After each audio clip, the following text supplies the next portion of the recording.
ഞാൻ ഈ അടുത്തൊരു വീട്ടിൽ പോയപ്പോൾ അവിടെ ഒരു മോനും ഒരു ഉമ്മയുണ്ടായി. ആ മോന് ഭയങ്കര ബേജാറ്, എൻ്റെ ഉമ്മ നരകത്തിലായി പോകുമെന്നല്ലേ. ഞാൻ ചോദിച്ചു എന്ത് സംഭവം. നോക്കുമ്പോൾ മോന് ഗൾഫിലൊക്കെ പോയി അന്ന് കുറച്ച് വിധേയ ആശയങ്ങളൊക്കെ ആയിട്ട് വന്നേ. ആ ഉമ്മയാണെങ്കിൽ പച്ചയായ സുന്നിയാണ്, നല്ല ബദ്രീങ്ങളിലൊക്കെ വിശ്വാസമുള്ള തവസ്സിലൊക്കെ ചെയ്യുന്ന ഉമ്മയാണ്. അത് മോന് പറയുകയാണ്, ഇയ്യാക്കൻ അബ്ദു ഇയ്യാക്കൻ നസ്തഈൻ എന്നല്ല ഖുർആൻ പറയുന്നത്, നിന്നോട് മാത്രം ഞങ്ങൾ സഹായം ചോദിക്കുന്നുവെന്ന്.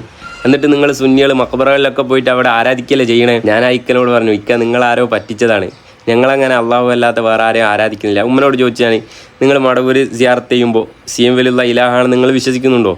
ഉണ്ടെങ്കിൽ ഇപ്പോൾ തന്നെ തിരുത്തണം. അഹ്ലുസുന്നത്തിനിക്ക് അങ്ങനെ ഒരു വിശ്വാസം ഇല്ല.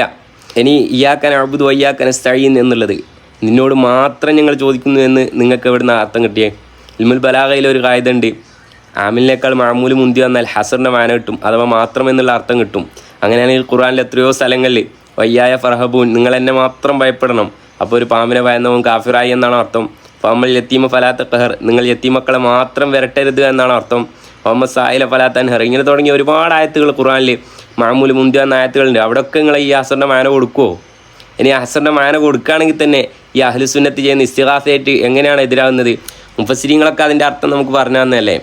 ഇലാഹി എന്ന ഐതിഹ്യത്തിൽ, ഇലാഹി എന്ന രൂപത്തിൽ അള്ളാഹുവിനോട് മാത്രമേ നിങ്ങൾ തേടാവൂ.